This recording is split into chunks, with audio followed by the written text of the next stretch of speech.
me be blunt. It's time to rethink all 32 NFL team names. Phooey on tradition. I know that's strong language, but phooey! Pro sports teams should be crowned with or saddled with the name that best fits them, period. So, taking into consideration the origin of each name, what's happened since then, their performance, any moves, the host city's characteristics, fan base, current league environment, social and political considerations, my overactive imagination, etc., etc., etc., I have a few suggestions to make. If you don't want to listen to the whole shtick, just advance the video to your team. They are in alphabetical order by city. If you don't know your NFL ABCs, it goes kind of like this. A, B, C, D, G, H, I, and so forth. If you don't know what city your team plays in, that's your problem. Arizona. I say we ditch the Cardinal name since it was inherited from Chicago by way of St. Louis, and because the survivability of the cardinal as a bird species is marginal in this desert environment. Let's exchange it for something more indigenous. Can you say indigenous? Yeah, sure you can. Like the Arizona dry heat, although it does open the players up to charges that they lack humidity. Anyway, it sounds tougher than the retirees. Atlanta. When Atlanta was awarded an NFL franchise, a local radio station sponsored a Name the Team contest. The winner's rationale for choosing Falcons was, among other things, that this proud bird never drops its prey. Whoops. Scratch that. After letting a 25-point lead get away in Super Bowl 51, let's let the whole state help shoulder the load, shall we? We'll call them the Georgia Peaches. Team motto, winning is peachy, losing the pits. Baltimore. Art Modell, owner of the then Cleveland Browns, moved the club when the city wouldn't change its name to Buster, so they could be the Buster Browns. Not really. But when relocating the club to Maryland, Modell sought to keep the Browns name but couldn't, and so renaming the team was opened up to the fans. They chose as their mascot a character from the famous short story by Edgar Allan Poe, A Favorite Son of Baltimore. Now, I think that the Ravens is cool, but if they really wanted to go with the Poe, then I think they missed a great opportunity to be the Telltale Hearts. They could have a large aorta decal on their helmet, or better yet, their entire helmet could be molded into the shape of a large aorta. They could have on their uniform their left sleeve and their left pant leg be vein blue while the right side was artery red. The offense could drive down the field with a menacing boom boom, boom boom, boom boom, booming from the stadium loudspeakers, intensifying as the team approached the goal. Boom boom, boom boom, boom boom, boom boom, boom boom, boom boom, boom boom, bah! Defenses would shudder. Buffalo. The original owner was also president of Frontier Oil, and he chose the name Bills, both in homage to frontiersman Buffalo Bill Cody and to the city's first professional football team, the Bisons. Buffalo Bill Cody, Buffalo Bisons, Buffalo has a buffalo on its helmet. It all seems a bit redundant to me. Why not just be Buffalo squared? No good. The city has several nicknames. The Nickel City, the Queen City, the City of Good Neighbors. Let's go with one of those. The Buffalo Nickels I can see. Buffalo Queens, not so much. Buffalo Good Neighbors is certainly genial, but maybe not appropriate for an organization trying to grind you into turf. The only other logical yet painful choice is the Buffalo Wyatt Rights in memory of the closest the team ever came to being champions. Woo!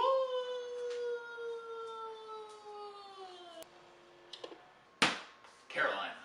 The owner's family chose Panthers as the team mascot because they thought the cat represented what a team should be. Powerful, sleek, strong. The color scheme chosen to go with that name was black, blue, and silver. I don't think any of the locals objected to the mascot, but the colors generated some concern. So, let's specify the Carolina Blue Panthers to negate any undesirable connotations which might be associated with the Black Panthers or the Gray Panthers.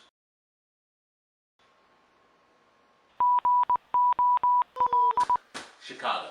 Originally, the Decatur Staleys, the name of the sponsor's starch company, the team moved to Chicago and renamed itself the Bears, a takeoff on the Cubs with whom it shared Wrigley Field. Well, I also found out that the jersey colors were the same as the University of Illinois, only a shade darker. Hey, and you know the Monsters of the Midway nickname? Take taken from the University of Chicago. Great Scott, is there anything original in Chicago to draw from? How about that rich, long history of graft, crime, and corruption? There's also Chicago-style pizza, Chicago-style hot dogs. Why not just call the team the Chicago Style? They could wear dark pinstripe uniforms. They could have cleats that look like spats. You could even give the cheerleaders toy Tommy guns for a nice touch. Although it's starting to sound more like an XFL team. Whoa! Cincinnati. Fans may not know that the original team owner, GM, and coach Paul Brown named the team Bengals to provide a historical link with the only pro football team ever located in the city, choosing it over fan favorite Buckeyes. Well, there's not a free Bengal tiger in the Western Hemisphere, and of course Buckeyes is already taken, so let's go with something uniquely Cincy. Well, in the 1800s, this city known as the Queen of the West acquired another nickname by virtue of being the nation's largest pig processing center. In fact, herds of swine traveled the streets. Citizens would simply throw their trash into the middle of the street knowing that it would disappear. Abundant pig references can still be found throughout the city. So that leaves us with one or two directions we can go. We can change the name of the city or the name of the team. So, Cincinnati Porkers or Porkopolis Bengals. Who do you think gonna eat some ghetto?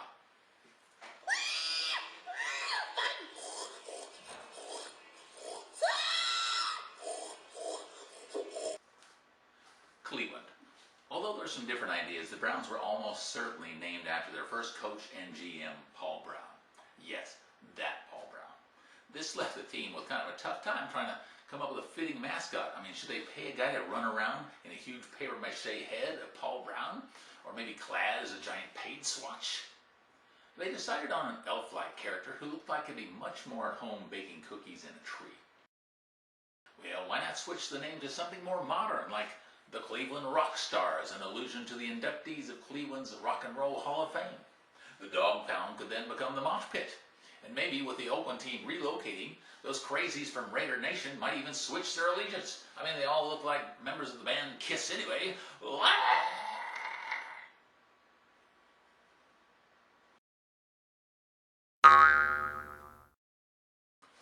right, Charlie Brown. Psych! Dallas. Original GM Tex Schramm almost went with the Steers rather than the name Cowboys, but ultimately decided that a castrated bovine whose destiny is almost certainly the slaughterhouse was probably not the image he wanted to portray. Funny thing is, it's actually Dallas' neighbor, Fort Worth, that's known as Cowtown. Dallas has always fancied itself a cosmopolitan center, so why not be the Dallas Cosmos, borrowing the moniker from the famous New York Soccer Club. Cosmos describes the universe as a complex and orderly system. It kind of puts me in the mind of both of a city that's a little too big for its britches and of original coach Tom Landry's offensive scheme. And it's not too drastic a change. How about them Cosmos?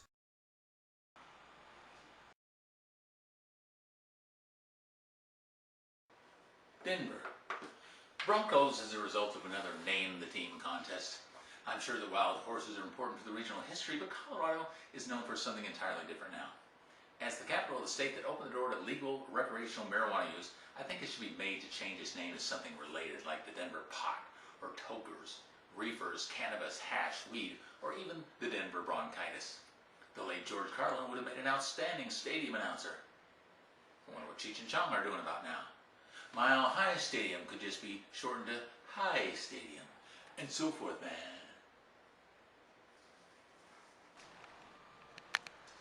Detroit. Transplanted from Portsmouth, Ohio in the beginning, the new owner moved the Spartans to Detroit and changed their name to the Lions. Besides providing a tie-in with the existing baseball Tigers, the Lion is the king of the jungle, and his team was meant to rule the league. Well, here's to hoping. Actually, as one of football's oldest franchises, Detroit has had its share of success, garnering 4 championships from its beginning. However, in the Super Bowl era, the Lions are the sole NFC team never to have played for the title. So, until they get their mojo back, the cowardly Lions will have to be the shoe that fits. Let's hope these Lions have seen the wizard, have taken, as he said in the movie, their fortitude out of mothballs, and can now wear his courage medal as an emblem on their helmets to spur them on to the big game. And as an added impetus, the band could play the Flying Monkey theme song behind them on the field, although it would surely result in many false start and unabated to the locker room penalties.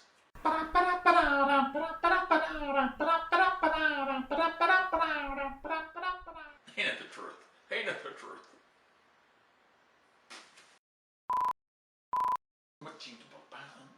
Green Bay. The only reason the Green Bay football team is called the Packers is because way back when, co-founder Curly Lambeau was a shipping clerk at the Indian packing company, Meat Cannery.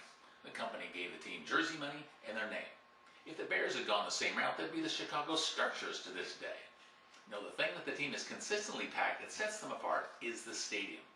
Even though this Wisconsin club is the third oldest in the NFL and by far the smallest market in professional major league sports in all of North America, Green Bay has played in their original city longer than any other team in the NFL. The major reason for this viability is that the Packers have been publicly owned since 1923. They belong to the community, not to any individual, not to a private group or corporate entity. The team has 360,760 owners, for crying out loud. Every game is like a shareholders meeting. Because this team isn't going anywhere, it's contractually bound to stay put. I hereby christen it the Green Bay Lifers. Houston. The Oilers was fitting in its day as the name of a city's football team whose economy was primarily based on Texas tea. But that organization has vacated and set up shop in Nashville under an assumed name. So Houston was awarded another franchise who dubbed themselves the Texans, making it the 6th professional football team so named in its state's history. Come on, people, get an imagination. The other finalists in the original name search were perfectly good. The Apollos, Stallions, Wildcatters.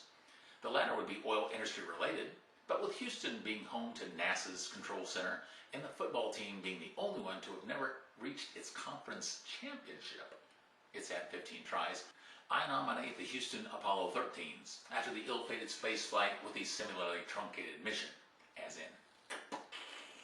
To commemorate the effects of the Apollo 13 explosion, which scrubbed the moon landing, for each home game, Houston could power down Reliance Stadium at the end of the third quarter and let the teams just grope it out. Hey, where'd the lights go? Who's that? Don't touch me there. Indianapolis. The Colts name was chosen when the team played in Baltimore, which is known for its horse breeding history. You'll notice it doesn't play in Baltimore anymore. The team was literally snuck out of town by owner Bob Irsay in 1984 to avoid seizure from the city. In his zeal to bug out, Irsay packed up a few items not his own, but fortunately the band was able to retrieve their instruments just in time. Alright, the moving bands arrived in their new home, Indy, which is known for its own kind of horsepower. So, as a way of tying together the old and the new heritages, the football team could play as the Indy horsepower. I can see cheerleaders circling the field in or on alternating Colts and Formula One race cars with an occasional moving van thrown in. Jacksonville. This name the team contest, which was held years before the expansion team ever played or was even awarded, resulted in many names sensible for a Florida club, such as the Stingrays or the Sharks. No, they went with Jaguars, which are not native to Jacksonville. However, the city zoo did boast the oldest living jaguar in North America, Zorro. The Jacksonville Zorros could be appropriate as the original Zorro wore a mask for anonymity, which, as of late, many Jacksonville fans have considered a la the New Orleans Aints bagheads of the 1980s. Zorro has since gone on to his reward. Therefore, this team, which has never been to the Super Bowl, could be renamed the Jacksonville Dead Jaguars, although animal lovers would cringe. More fun would be the Jacksonville Teal Tongues. Look closely at the Jaguar logo, and you'll see the original owner's wife's touch. For the team's first home game, in fact, everybody in attendance was given teal-colored candy to turn their tongue the same color as the Jags and each other. A great bonding moment and a tradition which I think should be revived, if only for mutual consolation. Kansas City. Born the Dallas Texans, the team moved and wisely decided against being the Kansas City Texans. It's unclear whether the chief name was a nod to previous Native American occupants of the area or to the mayor at the time, whose nickname was the Chief. A more contemporary connection to local culture could be achieved as the Kansas City Barbecue. The league's first scratch and sniff uniforms could be very effective, in distracting their opponents, especially in the trenches. Los Angeles of the AFC. The original owner of this original AFL team also sponsored a Name the Team contest. Baron Hilton is reported to have quit looking at entries when he saw the name Chargers, something to do with his charge card or something. This team, which spent its first year in LA, is going back now. San Diego, who played host to the club for 51 years, got tired of playing. Area voters essentially said no to keeping the franchise if it meant continuing to be pawns in a financial chess game between the current owner and the city. The new owner had long threatened to move the club and finally did so with all the other owners' approval. Nothing against the current players or coaches, but I say that the former Bolts organization should have to call their team the Bolters or even the Overchargers. Do I sound bitter? As an ever-present reminder to the people of Los Angeles and every other NFL market that the almighty dollar still calls the shots. 224, 224. Los Angeles of the NFC. The Rams, whose name was lifted from a New York City university, went from Cleveland to Los Angeles to St. Louis back to LA. Now, zoologically speaking, you're more likely to meet a male sheep in Southern California than you are either on the East Coast or in the Midwest. But I still don't like hand-me-down or jacked-up mascots. LA's association with Tinseltown screamed for something worthy of its lore. The Los Angeles celebrities, or the stars, or the glitter, or the glitz, or fame, or shades, Gucci bags, anything like that. Of course, stadium security would... Oh, I gotta take this phone. Yeah? No, I'm doing a video. Yeah, okay. Where was I? Of course, stadium security would have their hands full trying to keep paparazzi out of the field. They'd try to pass themselves off as players, refs, cheerleaders, real photographers, anybody. They'd hide in the Salvation Army barrel, anywhere to get unflattering pictures of the players. Or maybe the football team could call itself the Los Angeles Paparazzis, and then they could hound themselves taking selfies at the most inconvenient times and in the most outrageous places. Click, click, click, click. Miami. Their traditional Name the Team contest drew almost 20,000 responses and over 1,000 different suggestions, but one name was a duplicate, times 622 Dolphins. One Marjorie Swanson won the contest tiebreaker by correctly predicting a tie in the upcoming Miami-Notre Dame game, aided by, of all things, a magic 8-ball. Co-founder Joe Robbie also invoked superstition when he introduced the team nickname, saying that according to sailors, it was bad luck to harm a dolphin.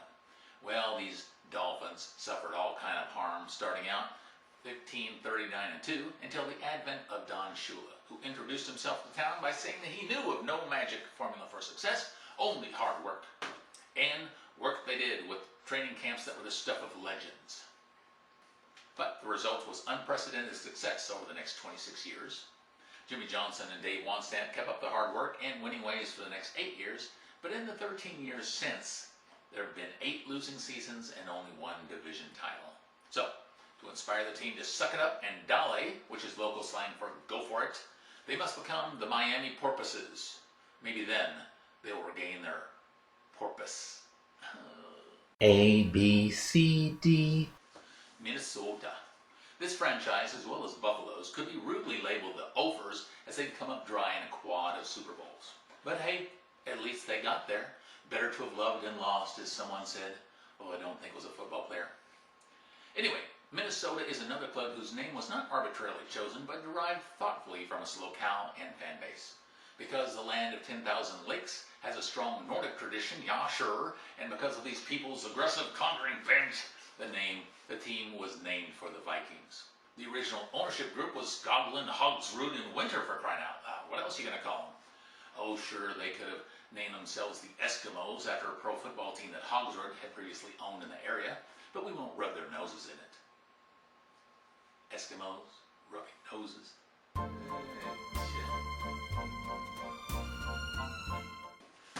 New England.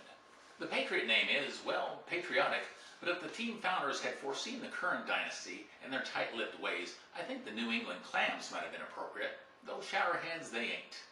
For my money, though, with the host city being the liberal bastion that it is, I think the Boston Liberals rings true. I would put a large L on the helmet, not one on either side, but just one, right, singular one, right there on the forehead. Okay, the Patriots are anything but losers. It's just my sour grapes and conservative bent showing. New Orleans. For those who've been to the Big Easy, especially during Mardi Gras, you know that one would be hard-pressed to find enough true saints marching in or otherwise to field a full team. Sure, the city could rehash the old Jazz nickname its one-time NBA team, before it moved, of course, name and all, to Salt Lake City, which is not known for jazz, but for straight-laced choir music.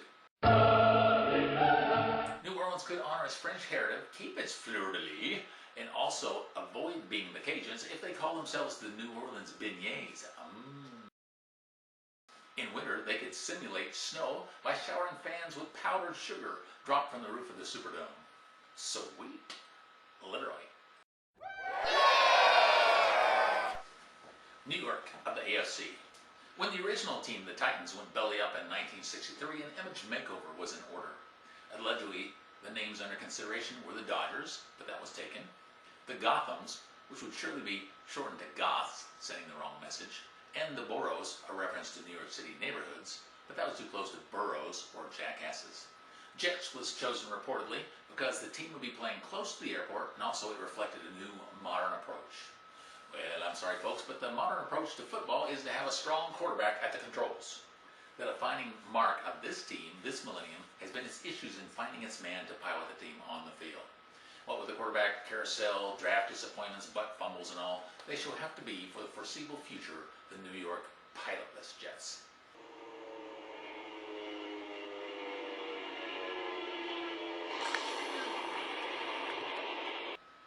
New York of the NFC. Way back in the early 20th century, the football startup in the Big Apple copped the Giants name from the city's baseball team, which has since switched coast, hoping to start life with some fan capital. They should have instead taken the baseball's original name, the Gothams, which seems appropriate for a team playing in Gotham City. Okay, sure, they'll shorten it to Goths, so what? You wear black uniforms, and you know that burnt cork they put under their eyes? You can just cover your entire eye socket with it. If one digs too deeply into the origins of the name Gotham, however, it's not terribly flattering. It comes from an English village across the sea whose name can be loosely translated home of goats. It is also, according to folklore, the home of fools. Washington Irving first supplied the term to the city long before anybody dreamed of paying groups of grown men enormous sums of money to smash into each other. Lucrative or not, considering the potential long-term health risk associated with this occupation, I don't know, maybe Gotham's is spot on. Oakland. Oddly, the Name the Team contest produced the Seniors, but local newspapers complained that they couldn't make that Enya accent using their headline type.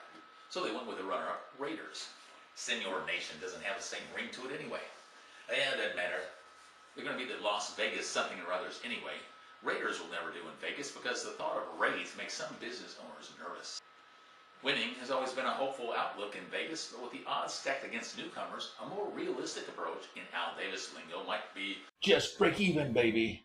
Or, more likely, just don't lose your shirt, baby.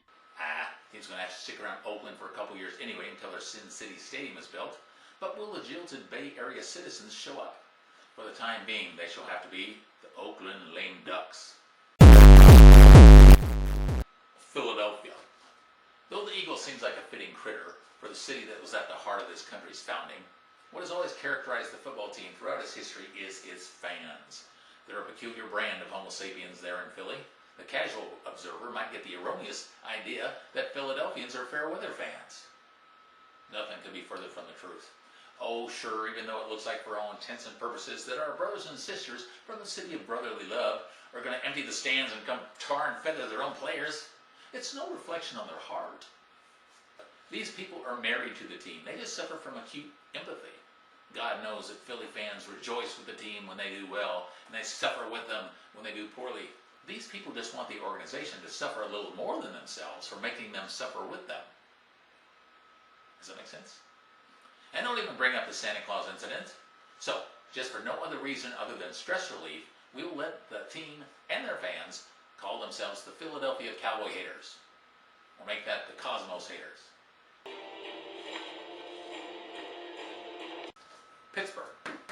Owner Art Rooney originally named the team the Pirates after the existing baseball club. However, after going 22, 55, and 2 the first 7 seasons, maybe he figured it was time to reboot. After a poll, Steelers was chosen from among the fan offerings I think they got it right. The name and the logo reflect the region's chief industry, and the color comes from the city flag. However, any suggestion that Rooney put the Steeler logo only on one side of the helmet to help its players distinguish left from right is simply not true. San Francisco. The 49ers also are aptly named after the biggest thing to happen historically in the area, the California Gold Rush in 1849, when prospectors flocked to the call, "There's gold in them thar hills." The football team's prospects have certainly been better, but that's prospecting for you. A moderately successful team hit the mother lode in the 80s and 90s with Walsh, Montana, Rice, Young. The only Super Bowl appearance since then didn't pan out, but they'll bounce back. There's gold in them thar jerseys. San Fran boasts a solid and highly profitable organization. So, 49ers it is. Seattle. At the team's inception, a public naming contest yielded Seahawks, another name for the osprey, a bird indigenous to the area. But as a reminder never to repeat the gap that cost them a second title, it might behoove them to switch to the Seattle Runnets. For many, what defines the franchise is its rather passionate and raucous fan base. Football-wise, they're not only the only game in town, but also in the entire Pacific Northwest. The organization has retired jersey number 12, which belongs to its fan base, the 12s. They make such a racket during the games that they've actually registered on an earthquake detector. Opposing teams have taken to prepping for a game in Seattle the same way that the Navy SEALs tried to drive Manuel Noriega out of his asylum in Panama with blaring rock and roll music and an occasional Captain and Tennille tune mixed in. Therefore, as a tribute to the fans, plus a tie-in to their departed NBA team at no extra charge, I suggest the Seattle Sonic 12s. Whatever. Tampa Bay. There's actually no city called Tampa Bay. It's a body of water. And the football team spent its first couple of years treading that water, going down once, twice, glub glub, en route to an 0-26 start. The team was so bad that losing to the Bucs was actually job-threatening for opposing coaches. Really. The Buccaneers, or Bucs name that seems fitting now, at the beginning was a gross misnomer. It was derived from the historical pirate activity in the area. Well, pirates are supposed to inspire fear, not pathos or humor. And the logo and the jersey in 1976 only exacerbated that effect with its wimpy Bucko Bruce character and its terrible creamsicle orange color. I mean, yikes. The team only had one good season in those outfits. More lasting success came with a self-imposed makeover for the 1997 season. That's when the Tampa Bay went from being the Buccos to the Bucs that we know today, although the pendulum does seem to be swinging back. Right? Maybe if the team were threatened with having to wear those creamsicle uniforms every week, the entire Bay Area might snap too. Meow! Tennessee. The volunteer state is so named in honor of the men who stepped forward to serve under Andrew Jackson in the War of 1812 and who distinguished themselves in the Battle of New Orleans. Now, at the University of Tennessee, football team is called the Volunteers, and we can call the professional team the Voluntoles, as they had no choice but to move in 1996 when then-owner Bud Adams ripped them out from their Houston roots. While not pleasant, this moniker is preferable to the one who draws attention to the organization's most defining and agonizing memory since winning the first two AFL championships as the Oilers. That is, the Tennessee Yard Shorts, referring to the drama of Super Bowl 34's final play. To emphasize the point, Mike Jones could be paid to tackle the last player to come out of the tunnel as he's introduced each home game. Ouch. And finally, Washington. The use of the name Redskins has come under fire as of late as being culturally unsensitive to our Native American friends. I believe it can only be justified if the Cowboys agreed to play as the Pale Faces, but then two wrongs don't make a right, do they? The name Nationals and Senators have suited our nation's capital in baseball, but for a game played on the gridiron, and things being what they are politically, I think nothing but the Washington gridlock would do. The team would naturally have to forfeit every game, as both offensive and defensive units would take the field pregame and then refuse to budge come game time. You get off. No, you get off. No, you.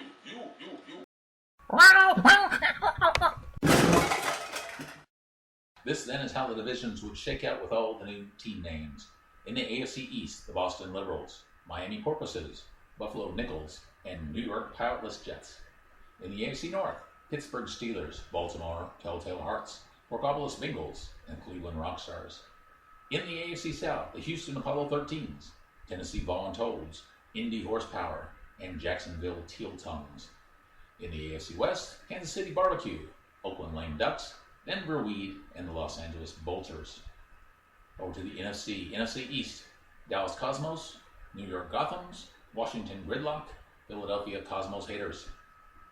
In the NFC North, Green Bay Lifers, Detroit Cowardly Lions, Minnesota Vikings, and the Chicago Style. In the NFC South, Georgia Peaches, Tampa Bay Buccos, New Orleans Beignets, and the Carolina Blue Panthers. And finally, the NFC West, Seattle Sonic 12s, Arizona Dry Heat, Los Angeles Glitter, and the San Francisco 49ers.